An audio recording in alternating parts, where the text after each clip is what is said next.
నమస్కారం. లక్ష్మి చెప్పే కథలకు స్వాగతం. వీణులతో వీక్షించటానికి సిద్ధం కండి. ప్రియ సఖులు, ఇప్పుడు మనం ప్రముఖ సీనియర్ రచయిత శ్రీ పిఎస్ నారాయణ గారు రచించిన హింసధ్వని ధారావాహిక నుండి 10వ భాగం వినేద్దామండి. అప్పుడు రాత్రి 12 గంటలైంది. ఆసుపత్రి అంతా శ్మశానంలా నిశ్శబ్దంగా ఉండిపోయింది. ఉండి ఉండి నక్కల కూతల్లా అక్కడో మూలుగు ఇక్కడో మూలుగు. సుందరి వచ్చి వెళ్ళి అప్పటికి 30 గంటలు దాటినా ఆనంద్ మనసు కుదుట పడలేదు. తన గుండెల్లో ఆమె ఓ గుణపాన్ని దించేసి వెళ్ళిపోయింది. చెప్పుకోదగ్గ దెబ్బలు లేకపోయినా తను కావాలనే ఆసుపత్రిలో ఉన్నాడు. తనకు జరిగిన యాక్సిడెంట్ యాదృచ్ఛికమా లేక కావాలని జరిగిందా తెలుసుకోవాలనే నెపంతోనే ఈ ఆసుపత్రి గదిలో అక్కర్లేని కట్లతో పోలీసు బందోబస్తు నడుమ పడుకుని ఉన్నాడు. కళ్ళు మగతగా మూతలు పడుతున్నాయి. ఏదో తెలియని అలసట, మానసిక అశాంతి, వాటి నడుమ నిద్రపోవటానికి తాపత్రయపడుతున్నాడు ఆనంద్. కిటికీ వెనుక ఏవో నీడలు, ఇనుప ఊచలేని అద్దాల కిటికీలు కొద్ది కొద్దిగా తెరుచుకుంటున్నాయి. గదిలో గుడ్డి దీపపు కాంతి. 2 వ్యక్తులు లోపలికొచ్చారు. వారు బారు, జానీ. అంత చలిలోనూ గొంతు వరకు తాగిన ఫారిన్ విస్కీ వాళ్ళ శరీరాల్లో వేడిని పుట్టిస్తోంది. వాళ్ళ కళ్ళు ఎర్రగా నిప్పులు కురిపిస్తున్నాయి. పోలీస్ స్టేషన్ ఆవరణలో కొద్ది రోజుల క్రితం చనిపోయిన వెంకు ఆత్మశాంతి కన్నట్లుగా చేతిలో తళతళ మెరుస్తున్న కత్తులతో 2 నిమిషాలు మౌనంగా కిటికీ పక్క క్రీనీడలో గోడను అనుకుని నిల్చున్నారు వాళ్ళిద్దరూ. ఆనంద్ పాము చెవులకు వాళ్ళ అలికిడి స్పష్టంగా వినపడింది. అతడి నిద్రమత్తు పూర్తిగా వదిలిపోయింది. కళ్ళు సగం తెరిచి ఓరగా చూశాడు. వాళ్ళిద్దరి చేతుల్లోనూ కత్తులు తళతళలాడుతున్నాయి. ఆ గుడ్డి వెలుతురులో కూడా అతడు కదలలేదు. అతడు నిద్ర మేల్కొని ఉన్నట్లుగా వాళ్లకు తెలియకూడదు అనే భావనతో కళ్ళు సగం తెరిచే ఉంచాడు. కాస్త గురకు కూడా పెట్టడం మొదలుపెట్టాడు. కుడివైపు చేతి వేళ్లకు అందుతున్నది పక్కగా ఉన్న పిస్టల్ దుప్పటి కిందుగా. వాళ్లను అడుగు ముందుకు వేయనీయాలి. వాళ్ల ఎత్తు ఏమిటో తెలుసుకుంటేనే కానీ తను మరొక ఎత్తు వేసి వాళ్లను చిత్తు చేయలేడు. అతడి గుండెలు అతి వేగంగా కొట్టుకుంటున్నా ఊపిరి పీల్చటంలో ఎక్కడా హెచ్చు తగ్గులు రానియటం లేదు. బారు జానీ వంక చూశాడు. కళ్లతోనే సైగ చేశాడు. వాళ్ళు ఓ అడుగు ముందుకు వేసి కిటికీ ముందుకొచ్చారు. తనకు కాపలాగా ఉంచుకున్న పోలీసులంతా ఏమయ్యారు? వాళ్ళ కన్ను ఎలా కప్పగలిగారు వీళ్ళు? మొదటి అంతస్తులో ఉన్న తన గదిని వాళ్ళు ఎలా చేరుకోగలిగారు? తన అనుమానమే నిజమైంది. ఇటుకల లారీ తనను కావాలనే గుద్దింది. తను ఆ రాత్రి రాబోయే షిప్ సంగతి తెలుసుకున్నట్లుగా వాళ్ళు కనుక్కున్నారు. అందుకే వాళ్ళు తనను చంప ప్రయత్నించారు. తమ ప్రయత్నంలో తను అడ్డు లేకుండా చేయాలనుకున్నారు. కానీ తను 2 టౌన్ పోలీస్ స్టేషన్లో చేసిన ఏర్పాట్లను వాళ్ళు గ్రహించలేకపోయారు. అందుకే కొన్ని లక్షల రూపాయల విలువ చేసే వస్తువులను వాళ్ళు చేజార్చుకోక తప్పలేదు. తనకు మర్నాడు ఉదయమే తెలిసింది సరుకులు దొరికినట్లు, మనుషులు పారిపోయినట్లు. ఇప్పుడు వాళ్ళు పోగొట్టుకున్న తమ డబ్బుకు ప్రతిగా తన ప్రాణాన్ని తీసుకునేటందుకు వచ్చారు. ఇక ఈ గ్యాంగ్ తన నుండి తప్పించుకోలేదు అన్నట్లుగా తుపాకీని తన చేతి వేళ్ల మధ్య ఇరికించుకున్నాడు. బారు, జానీ మరో అడుగు ముందుకు వేశారు. ఇంకా ఆనంద్ పడుకున్న మంచానికి వాళ్లకు మధ్య దూరం సరిగ్గా 5 అడుగులుంది. అదే సమయంలో ఆనంద్ కనిపెట్టాడు. వాళ్ల వెనుక కిటికీల నుండి మరొక మనిషి తన గదిలోకి జారుతున్నాడు. అతి నిశ్శబ్దంగా. అతను సునాయాసంగా జారుతున్న తీరు చూస్తూ ఉంటే అతడు పోలీసు మనిషిలాగానే ఉన్నాడు. ఆనంద్కు ధైర్యం వచ్చింది, హుషారు వచ్చింది. వాళ్ళు మరో అడుగు ముందుకు వేశారు. ఇంకా 4 అడుగుల దూరం ఉంది తమ మధ్య. 2 అడుగుల దూరంలోకి వస్తే లేని దెబ్బలకు కట్లు కట్టిన కాళ్లను ఒక్కసారి విదిలించి వాళ్ళ మెడల మీద తన్నగలడు తను. తనకు బాగా దెబ్బలు తగిలినట్లుగా, 2 కాళ్లకు కదలటానికి వీల్లేనంతగా కట్లు కట్టినట్టుగా కావాలని ప్రచారం చేయించాడు. అదే వాళ్ళ ధైర్యం. తను ఎలాగూ లేవలేడు. చేతుల సాయంతో కాస్త లేవాలని ప్రయత్నించే లోపలే కత్తులతో పొడి చేయవచ్చు. వెనకనున్న 3వ మనిషి మరో అడుగు ముందుకు వేశాడు. ముందొచ్చిన ఇద్దరు ఆనంద్కు 2 అడుగుల దూరంలోకి వచ్చేశారు. ఇంకొక అడుగు ముందుకు వేస్తే అందరూ తమ తమ పనులను నిర్విఘ్నంగా ప్రారంభించవచ్చు అన్నట్టుగా ఎదురు చూస్తున్నారు. వెనకతను మరో అడుగు ముందుకు వేశాడు. ముందున్న ఇద్దరు రెప్పలార్పకుండా ఆనందనే చూస్తున్నారు. జానీ చేతిలోని కత్తిని పైకెత్తాడు. ఆనంద్ కాళ్ళెత్తి తందామా లేక వాళ్ళు ఒంగుని కత్తులతో పొడవబోయే సమయంలో మెరుపుల పక్కకు దొర్లుదామా అని ఆలోచిస్తున్నాడు. వాళ్ళిద్దరూ ఎత్తిన చేతుల్లోని కత్తులు ఆనంద్ వైపుకు వంగబోతున్న సమయంలో వెనక ఉన్న వ్యక్తి కంఠం కంచు గంటలా మోగింది. బారు, జానీ, కదలకుండా చేతులు పైకెత్తాలి. కదిలారో నా చేతిలోని తుపాకీలోని గుండ్లు మీ వీపుల్లో నుండి గుండెల్లోకి దిగబడిపోతాయి. ఉలిక్కిపడి ఇద్దరు చటుక్కున వెనక్కు తిరిగారు. అదే అదును అన్నట్టుగా ఆనంద్ కాళ్ళెత్తి ఇద్దరి మెడల మీద ఒకేసారి తన్నాడు. వాళ్ళు ఊహించని దెబ్బ. పక్కకు పొర్లుగిడుతూనే చూశారు ఇద్దరు. వెనక నించున్న వ్యక్తి చేతిలో ఎలాంటి తుపాకీ లేదని. చటుక్కున స్ప్రింగ్లా లేచారు. అరే సూర్యం! ఇద్దరూ ఒకేసారి అరిచారు. ఇన్స్పెక్టర్ ఆనంద్ మంచం మీద నుండి లేచాడు. చేతిలో తుపాకీతో ముందుకు దూకాడు. జానీ చేతిలోని కత్తితో ఒక్క పోటు పొడిచాడు సూర్యం కడుపులో. వెనక నుంచి బారు అతడి వీపులోకి దింపాడు కత్తిని. క్షణంలో జరిగిపోయింది అనుకునే సంఘటన. ఆనంద్ కన్ను మూసి కన్ను తెరిచేలోగానే వాళ్ళిద్దరు కిటికీలో నుంచి బయటకు దూకేశారు. ఆనంద్కు అంతా అయోమయంగా అయిపోయింది. సూర్యం పేరు వింటూనే తను సర్వం మర్చిపోయాడు. అతడిని గురించిన ఆలోచనల్లో క్షణం ఆగటంతోనే ఆ దుండగులిద్దరూ మెరుపులా మాయం అవ్వగలిగారు. కిటికీ దగ్గరకు పరిగెత్తాడు ఆనంద్ చేతిలో రివాల్వర్ను అలర్ట్గా పట్టుకుని. అంతెత్తు ఆసుపత్రి కిటికీలో నుంచి కిందకు చూస్తే అర్థమైంది అతడికి తన రివాల్వర్తో ఇక పని లేదని. వాళ్ళిద్దరూ క్రింద కదలకుండా పడున్నారు. అప్పటికే వాళ్ల చుట్టూ తన బలగం గుమిగూడి ఉంది. ఇక ఒక్క క్షణం కూడా ఆలస్యం చేయకుండా వెనక్కు తిరిగాడు. కింద పడి ఉన్న సూర్యాన్ని 2 చేతులతో పైకెత్తి మంచం మీద పడుకోబెట్టాడు. తలుపు తీసుకుని వెళ్ళి డాక్టర్ని పిలవాలన్నట్లుగా గిరుక్కుని వెనక్కు తిరిగాడు. కానీ అతను ఒక్క అడుగు కూడా ముందుకు వేయటానికి వీల్లేకుండా ఆనంద్ చెయ్యి సూర్యం చేతిలో ఇరుక్కుపోయింది. ఒక్క క్షణం ఆగండి, మిగతా వాళ్ళు వచ్చేలోగా నేను చెప్పే 4 మాటలు అతి జాగ్రత్తగా వినండి.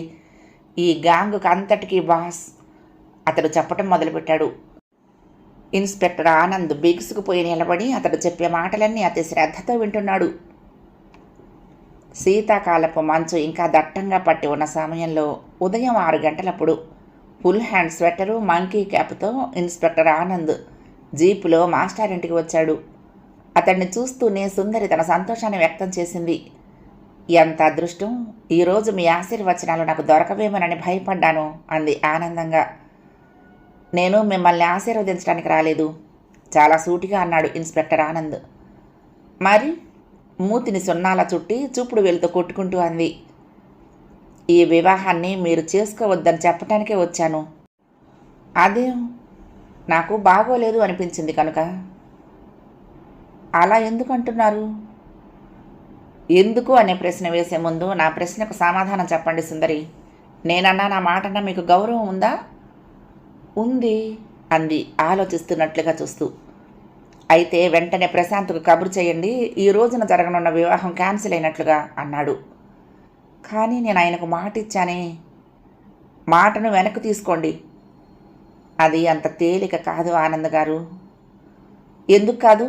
మీరు మాట పోగొట్టుకున్న వారైనా సరే ప్రశాంత్ భార్యగా కంటే ఎక్కువ గౌరవం నేనిస్తాను. మీరిచ్చే గౌరవం కోసం నేను ఇచ్చిన మాటను వెనక్కి తీసుకోవాలా? ఓ పెద్ద మనిషిని అవమానించాలా? సుందరి గారు ప్లీజ్, నేను చెప్పేది వినండి. లేదు ఆనంద్ గారు, మా వివాహం కొద్ది గంటల్లో జరగబోతోంది. నేను ఆయన్ను నిరుత్సాహపరచలేను తల అడ్డంగా ఊపుతూ అంది. మిమ్మల్ని మీరు ఓ పెద్ద ఊబిలోకి తోసేసుకుంటున్నారు. నా మాట వినండి.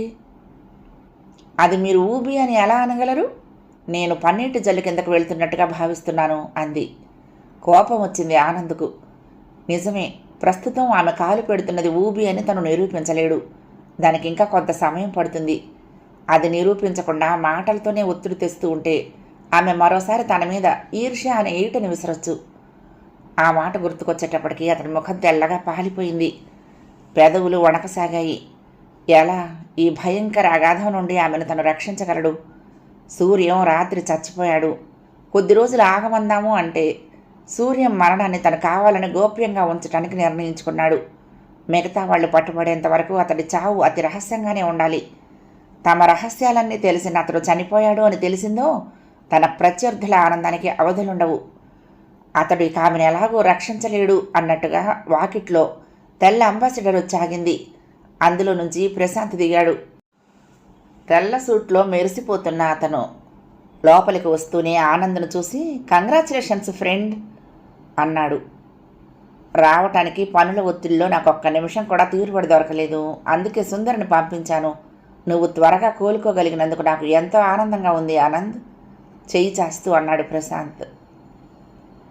10:10 ప్రశాంత్ తల వంచుకొని కూర్చున్న సుందరి మెడలో 3 ముళ్ళు వేశాడు. అతి కొద్ది మందే వచ్చిన ఆ దేవాలయ ప్రాంగణంలో మంగళ వాయిద్యాల నడుమ తలంబ్రాలు పోసుకున్నారు. వారిద్దరూ ఒకరి శిరస్సున మరొకరు. ప్రశాంత్, సుందరి ఇద్దరూ నవ్వుతున్నారు. ఏమీ చేతకాని వాడిలా ఆనంద్ జీవం లేని నవ్వుతో ఆ నూతన వధూవరులను చూస్తూ ఉండిపోయాడు. రాత్రి 10 గంటలు. ఆ సాయంత్రం 7 గంటల నుండి ప్రశాంత్ బంగ్లాలో ఇస్తున్న పార్టీకి అందరెందరో వచ్చారు. రంగురంగుల దీపాల వెలుగులో షామియానా కింద ఇద్దరు మెడలో బరువైన దండలతో వచ్చిన అతిథుల్ని ఆహ్వానిస్తూ, చిరునవ్వులతో పలకరిస్తూ, వాళ్ళిచ్చిన బహుమతులు అందుకుంటూ ఆ ఆవరణనంతా నవ్వుల వెన్నెల జల్లులతో నింపుతున్నారు. ఆ రోడ్డంతా కార్లు, స్కూటర్లతో నిండిపోయింది. సుందరి ఊహించలేదు ఆ అతిథుల సంఖ్యను. ఉదయం దేవాలయంలో నిరాడంబరంగా జరిగిన వివాహంలాగానే సాయంత్రం విందు ఉంటుందనుకుంది. ఇంత అందమైన భార్య దొరికినందుకు గాను ప్రశాంత్ కళ్ళు గర్వంతో మిలమిలా మెరుస్తున్నాయి. అతిథులంతా వెళ్ళేటప్పటికి 9 దాటింది. చలి వణుకు పుట్టిస్తున్నట్లుండటంతో ఎవ్వరూ ఎక్కువసేపు కబుర్లతో కాలక్షేపం చేయలేదు. అవి ఇవి తింటూ డ్రింకులు తాగుతూ ఉండటంతో ఇద్దరికీ ఆకలి లేకుండా పోయింది. ప్రశాంత్ మేడ మీదకు వెళ్ళి సూటు మార్చుకుని తెల్లటి లాల్చీ పైజమా వేసుకున్నాడు. సుందరి పట్టుచీర వదిలి తెల్లచీర కట్టుకుంది.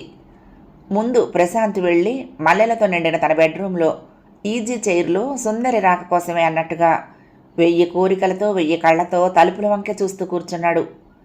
గదంతా పాలు కుమ్మరిస్తున్నట్లుగా ఉన్న తెల్ల దీపాల నడుమ మల్లెదండల మధ్యగా ఉన్న ఫోమ్ బెడ్ డబుల్ కాట్ వాళ్ళ రాక కోసమే ఎదురు చూస్తున్నట్లుగా ఉంది. ప్రశాంత్ గుండెల్లో మరింత వెలుగును కుమ్మరిస్తూ సుందరి చేతిలో పాల గ్లాసుతో సిగ్గుల మొగ్గల ముఖమంతా ఆవరించి ఉండగా ఆ గదిలో కాలు పెట్టింది.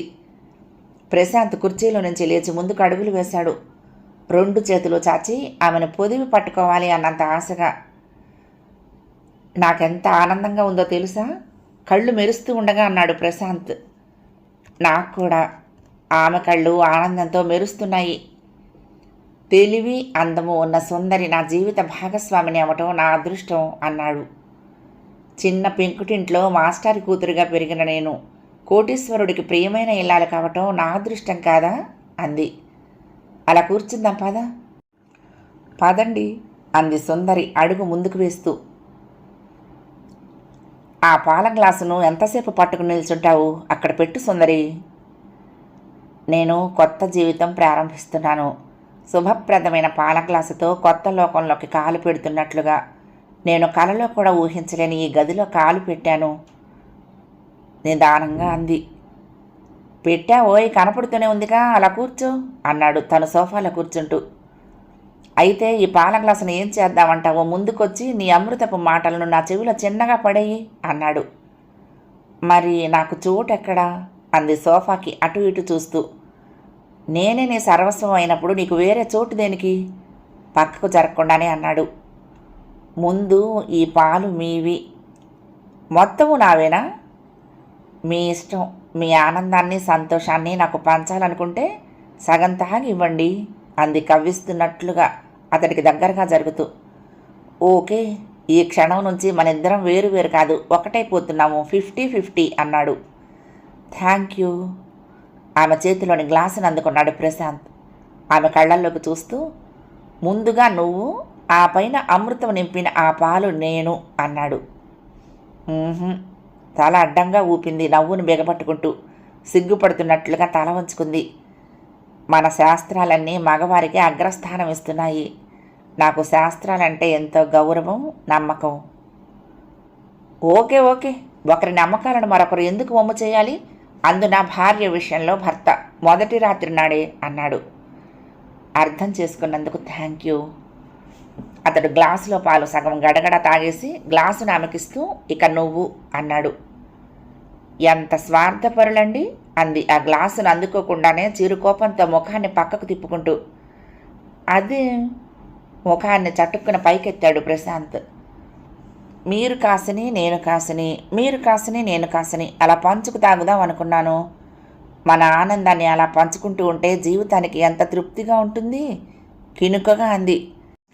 సారీ మై డియర్, నేను నీ అంత తెలివిగలవాడిని కాదు అని ఎలా నిరూపించబడిందో చూడు. నిన్ను అర్థం చేసుకోలేకపోయినందుకు నా క్షమాపణలు అన్నాడు బాధపడుతున్నట్లుగా నంగిగా. అదిగో ఇక్కడ నాకు కోపం వస్తుంది. మగవాడెప్పుడు ఆడదానికి క్షమాపణలు చెప్పకూడదు. తప్పు చేసినప్పుడు చెప్పటంలో తప్పే ఉంది అన్నాడు. భార్య భర్తల మధ్య తప్పేమిటి, ఒప్పేమిటి? ఇప్పుడిప్పుడే శ్రీమతి గారి దగ్గర జీవిత పాఠాలు నేర్చుకుంటున్నాను. ఓకే, ఇక చూడు, ఈ ప్రశాంతుడు సుందర్ గీచిన గీటు దాటడు అన్నాడు లేచి నిలబడుతూ. కమాన్ టేక్ దిస్ అన్నాడు. ఆమె గ్లాసును అందుకుని, నేను గీచిన గీటును దాటలేరు కూడా అంది దూరంగా కిటికీ దగ్గరకు వెళ్తూ. అమ్మయ్య, నా మీద నమ్మకం కుదిరిందన్నమాట అన్నాడు. మీరు ఎంతసేపు అలా నిలబడగలరు అంది దూరంగా నిలబడే. నువ్వు నిలబడమంటే 100 రోజులైనా నిలబడతాను సుందరి. అన్న పానీయాలు కూడా మానా? నువ్వెదురుగా ఉండగా నాకు ఇంకా అవెందుకు? నేనుంటే చాలా దొంగ నోట్ల కట్టెలు కూడా ఉండాలా? పెద్దగా నవ్వుతూ అంది సుందరి.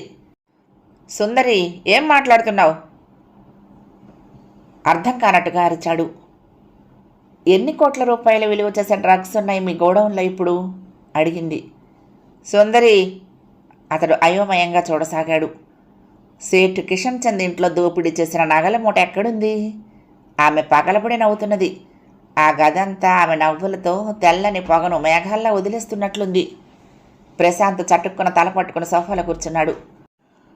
ఎందుకో నాకు కళ్ళు తిరుగుతున్నాయి సుందరి. నువ్వేమంటున్నావో నాకు అసలు అర్థమే కావటం లేదు. ఒట్టి కళ్ళు తిరగటమేనా? గుండెల్లో నొప్పి రావటం లేదు అడిగింది. సుందరి, మాట ముద్దగా వస్తున్నది ప్రశాంత్కి. గొంతంతా ఎండిపోతున్నట్లుగా ఉంది. దాహం, మంచినీళ్ళు. అదో దండక దేనికి?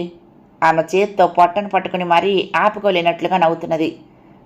మీరు మరొక 2 నిమిషాల్లో చచ్చిపోబోతున్నారు అంది. సుందరి, కంఠం పెగుల్చుకొని పెద్దగా అరుస్తూ ముందుకు పడిపోయాడు. డాక్టర్ అంటూ. మీరు తాగిన పాలల్లో విషం కలిపాను.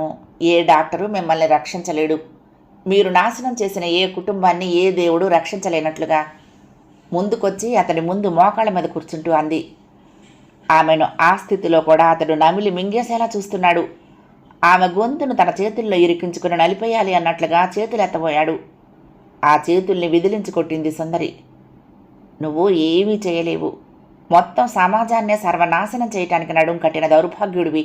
చావు, గిలగలా కొట్టుకొని చావు. నరాలని మెలిపెడుతున్న ఆ విషయం నీకు మేలు చేస్తున్నదే కానీ హాని చేయటం లేదు. నీ పాపాల చిట్టాకు అంతం పలుకుతుంది. ఆమె కళ్ళు ఎర్రబడి నిప్పులు కురిపిస్తున్నాయి. ఆమె ఆవేశంతో వణికిపోతున్నది. ఆమె ముఖమంతా స్వేదంతో తడిసి ముద్దవుతున్నది. తనలోని ఆవేశాన్ని ఆపుకోలేనట్లుగా అతడి జుట్టును చేత్తో పట్టుకుని తలను అటు ఇటు ఊపసాగింది. ప్రశాంత్ నిస్సహాయంగా రోధిస్తున్నట్లుగా మూలుగుతూ మెలికలు తిరిగిపోతున్నాడు. అతడికి సర్వం చీకటైపోతున్నది. చెవులకు ఏ శబ్దము వినపట్టం లేదు. మెదడంతా మొద్దుబారిపోతున్నది. శరీరం పట్టుతప్పి క్షణక్షణానికి స్మృతిహీనుడవుతున్నాడు. అతడు మెడ మీద చేతులు వేసుకుని అతి భయంకరంగా పీక్కుంటూ ఉంటే నాలుక బయటకొస్తున్నది. సుందరి చటుక్కున తలెత్తింది. లేచి నిలబడింది. ఫోన్ దగ్గరికి వెళ్ళి రిసీవర్ చేతిలోకి తీసుకుని డైల్ చేయటం మొదలుపెట్టింది. తను ఏ ఆవేశానికి లోను కావటం లేదు అన్నట్లుగా ప్రశాంతంగా నిలబడింది. అవతల ఫోన్ ఎత్తిన శబ్దం. ఆ పైన ఇన్స్పెక్టర్ ఆనంద్ హియర్ అన్న సమాధానం. నేను సుందరిని మాట్లాడుతున్నాను అంది. అదేమిటి, కొత్త పెళ్లి కూతురు ఇంత రాత్రిపూట పోలీస్ స్టేషన్కి ఫోన్ చేస్తున్నది అన్నాడు. ఎగతాళి తర్వాత మీరు వెంటనే బయలుదేరి మా ఇంటికి, అదే ప్రశాంత్ ఇంటికి రండి. సరాసరి మా బెడ్రూమ్లోకి వచ్చేయండి. మీరు ఎంత బలగంతో వస్తే అంత మంచిది. ఈ ఇంటిని వెంటనే చుట్టుముట్టండి. ఒక్క పురుగు కూడా బయటకు పోకూడదు. క్విక్, ఇదంతా 10 నిమిషాల్లో జరిగిపోవాలి అంది. సుందరి, ఏమిటి ఇదంతా? ఏం జరిగింది? ఏం జరిగిందో తర్వాత మీకే తెలుస్తుంది. నిమిషం ఆలస్యం చేసినా మీ ప్రయత్నాలు నా ప్రయత్నాలు అన్నీ వృధా అయిపోతాయి. ఆగ మేఘాల మీద పరుగులెత్తాలి మీరు అంది. ఒక్క మాటలో చెప్పరాదు సుందరి, అసలు ఏం జరిగింది? విసుగ్గా అన్నాడు ఆనంద్. ప్రశాంత్ను నేను హత్య చేశాను చెప్పింది. 10వ భాగం సమాప్తం. 11వ భాగంలో ఈ ధారావాహిక ముగింపుని వినేద్దామండి. ప్రియ సఖులు, మీకు ఈ కథ నచ్చితే తప్పకుండా లైక్ చేయండి, షేర్ చేయండి, కామెంట్ చేయండి, సబ్స్క్రైబ్ చేసుకుని నన్ను ఎంకరేజ్ చేయండి. ఉంటానండి. ప్రేమతో లక్ష్మి, కృష్ణాతీరం దుర్గమ్మ సన్నిధానం. నమస్తే.